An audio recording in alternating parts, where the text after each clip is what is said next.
rebounding.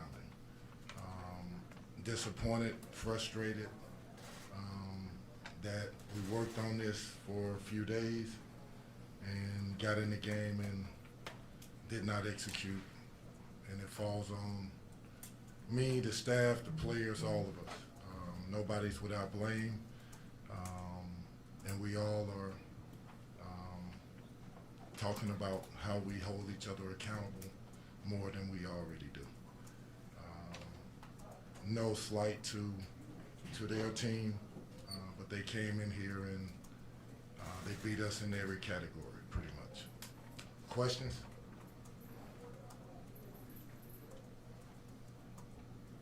Yeah, Kenny, after such a tough loss on Saturday, how do you explain just, not getting any sort of a better effort from the team tonight against Arkansas State?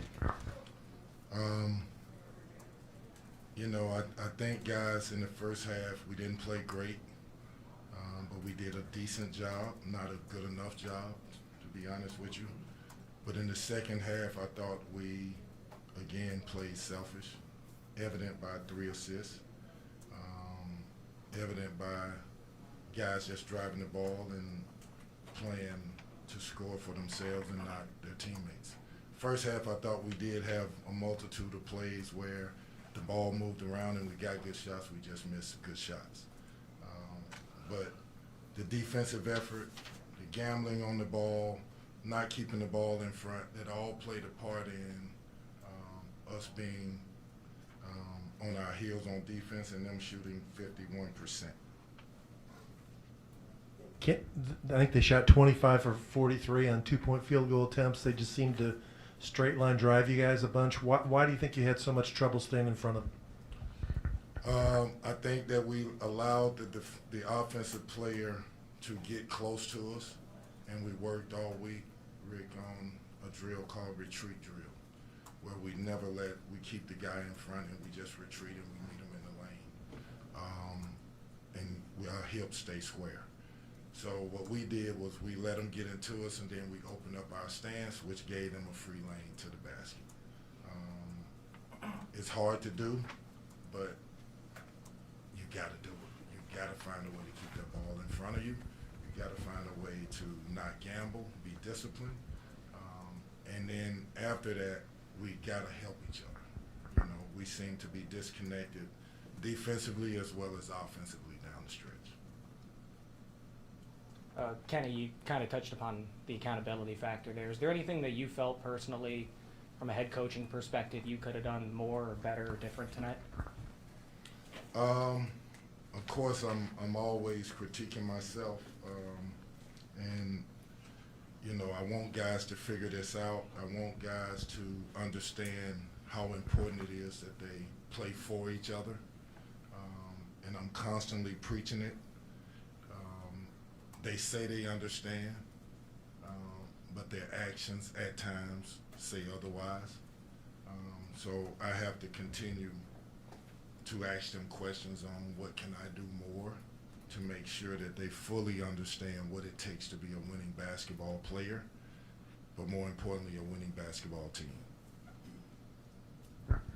Kenny, I was curious how you kind of approached the for lack of a better phrase, the messaging part of being a head coach, because bringing up Karan's dismissal from the team, when he was absent before, it was like he's not in trouble, and I'm trying to connect how it goes from not in trouble to now no longer there. I think we, in reference to Karan, we put out a statement, correct? And the statement is pretty plain. I don't want to really dwell in it. I care about the kid, and I wish him the best, and I think that's what we said in the statement. Kenny, about Karan being in attendance tonight, what does that say about the relationship between Karan and this program? The fact that he was still there for the women's game, for your game as well. He was sitting in the stands in Section 119. Any kind of thoughts on that? I would ask you the question, what does that mean to you, opposed to what it means to me? Again, we came out with a statement. I'm not really trying to dwell in it. It's emotional for me. simply because he's a good kid, and you know it's one of those circumstances, but we've already addressed it.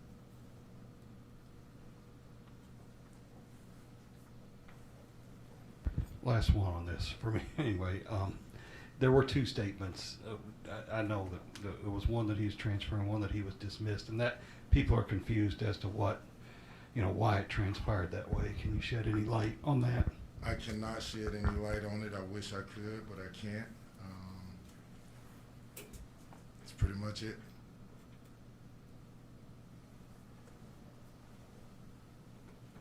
As far as the team itself and where they are as a team, and even you and your staff, it just, negativity just starts to kind of pile in on you. How do you deal with that with them? I think it affected them in this game maybe too once they got behind. What do you do? Because it snowballs, it feels like. For me, I try to constantly talk to them about what's important. And I use it as teaching moments. I think that sometimes, fans, critics, they look at something and they see it just in wins and losses, and not really fully understanding that there's young people that hear everything that people say,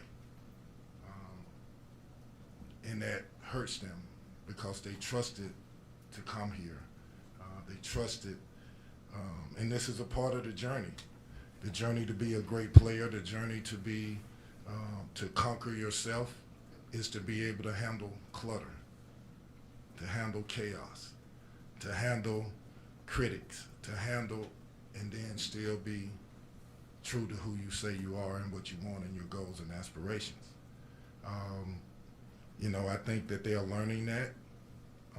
I think that they want to win. I think that they work hard, but something has to happen within them to where they are able to show it. And I'm constantly talking about we have to earn respect, that it's not going to be given to us. And that's respect from the littlest things to the referees, to the opposing team, to our fans, to the opposing teams, everybody. I want us to earn respect. So that's the best answer I can give you. Do you have any concerns? Do you think at all about your future here as losses mount? Is that something that is, I wouldn't say distractions, it's something that is on your mind at all? No, not really. If I lived my life not be true to myself, I probably would, but I live my life in faith. I live my life knowing that, to be honest with you, am I doing right by the young people? And every single day, I question that. And what I mean by question it, when the day is over, did I cheat Sky Clark? 9 out of 10 days, no. Did I cheat Trey White? No. Did I cheat Brandon? No. I live my life that way, not worrying about the outside. Hopefully that answers the question. Anything else for Coach? Just about Brandon's game tonight. I mean, 1-11, he's one guy that continues to look like he's moving forward, just on this play. I thought Brandon was very good in the first half. I thought there was a little bit of a lull in the second. At the end of the first half, I'm saying to him, you should finish this game with 30 and 25. Dominate the game. Will us to a win. That requires great energy, great effort, great concentration, and great focus. So I'm proud of the way he played, but it doesn't do him justice because we lost. Kenny, as these losses do mount, has your message to your team changed at all? Is there any sort of difference as far as how you're handling it or other coaches are handling it? And ultimately, what is the response of your players to? I mean, are they taking this personally? Is there kind of any emotion? What does that look like? Well, young people always say the right things. And as a teacher, I'm constantly saying, okay, are you sure what you're saying is being exuded through your works? So your actions have to coexist with what your words are saying. And I want them to understand what that means. So obviously they're saying, we can do this. We know what our goals are. We know that we can do it. We got to be connected a little bit more. We're close, we're close, we're close. We all got to hold each other accountable as teammates more. But then, are you doing it? And some of that, you know, is hit or miss. And they have to figure that out. And we have to help them as coaches figure it out. Thank you all.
For both of you guys. Obviously, back-to-back losses to teams under 500. At this point in time, what is the message in the locker room as you guys look to try and respond against teams that, on paper, seem like you guys have a pretty favorable edge against? Yeah, I think the motto is just locking in and continue to try to get better. Just trying to figure out how we can win games, what we need to do to win games. I think the biggest thing is we just need to find our identity on offense and defense. That's the biggest thing. I think at this point in time, really just harping on staying together. None of us like this feeling that we're feeling right now. And then the experience of what we did after the game isn't what we all want to feel. So really just keeping it really internal and knowing that it's only us forever, and making sure that we're not letting go of the rope, and knowing that we all feel it, and that there's still a lot of time, a lot of games left to show the world who we are. And I think after this game was a turning point of our season. I think once y'all see, you'll understand. Kind of towards the end of that game, it just seemed like the body language was off. How do you guys, I guess, kind of stay motivated when times do get tough and stretches like that? Yeah, back to what I was saying, we just got to be locked in. We just got to take it to the chin, go back to the film room, go back to practice, just continue to be motivated. We know what we can do. We still have belief, and we just got to go out there and show it, improve it, and play like it. Honestly, just like I said, just staying together as a team, as a unit, knowing that what we're putting out there isn't good enough, and that's not who we want to be, and that's not who we are. But just making sure that we're not completely letting go of the rope and giving up, and make it seem like we're defeated.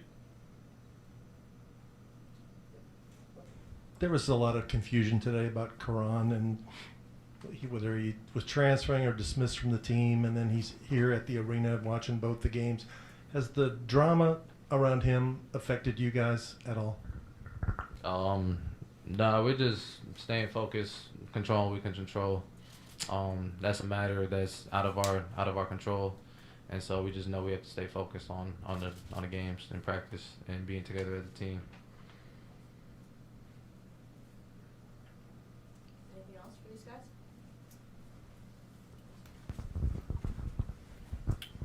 Yeah, while Karan was a part of this program, just as a teammate, what was that like working with him and having him day in, day out at the court with you guys every day? He's a great dude. Yeah. First and foremost, I think we all, as basketball players, we've all played our whole lives, obviously, and we've fought our whole lives to get to this point. And obviously, we're all still trying to reach new heights, but we all have a learning curve. I had a learning curve for my year at Tennessee, which was forever ago, but we all have learning curves. But he never made us feel like he didn't really care about us. He's my roommate. I talk to him every day when I can. Sometimes I be getting back late or I do my own thing, but he's a good dude at heart, and I love him, and he's a great dude. Yeah, he's a great dude and great energy. We still love him as a team, and we still talk to him every day. So, he's been great for us. I know what you guys say to yourself to keep yourselves up, but what do you say to the fans who are probably pretty discouraged at this point about, with the next few games coming up and why they should stay behind the team? I think that the real ones who are with us, win, lose, or draw, stay there, and the ones who want to not be there for us when we're losing, don't be there for us when we start winning, and once we honestly turn that curve, and we show the world who we are. So I just think just keep the same energy. Keep the same energy. Yeah, Brennan, you mentioned that turning point. What about this team gives you the confidence that it can turn the corner here? We have a lot of dogs that really want it. We're all learning each other more and more every single day. We have a lot of guys that could really go, that can really, really go. It's just about trusting themselves and trusting our teammates and trusting each other. You've seen it when we were in New York and stuff like that, and our previous game with Virginia Tech. Like, we got some guys that can go, and I know that once we all figure ourselves out and figure who we are as a team, we're all hitting on all cylinders. I don't think there's much more that anyone would have to say about us. We got a lot of guys. Our freshmen are really, really good, and we got some veterans who were that guy and wherever they were. So it's just about figuring out who we are and putting it all together. Yeah, and also to note, we've been missing JJ the last 2 games, and JJ's a really big piece for us. He's super athletic. He's old. He got experience. He's a big energy guy. He's lob catcher, block shots, a really good finisher around the rim, and that's really affected us as well. For either of you guys, just as far as with your coach, Kenny Payne, just, what's it been like throughout this tough stretch, and how has he, I guess, been trying to keep you guys up and motivated, and I guess how has he been able to keep his message consistent and trying to, stay committed? Yeah, his message is definitely staying consistent throughout the year. He still believes in us. That hasn't changed at all. He still believes we got a chance to have a really good year. Yeah, his message hasn't changed. And I still believe in him.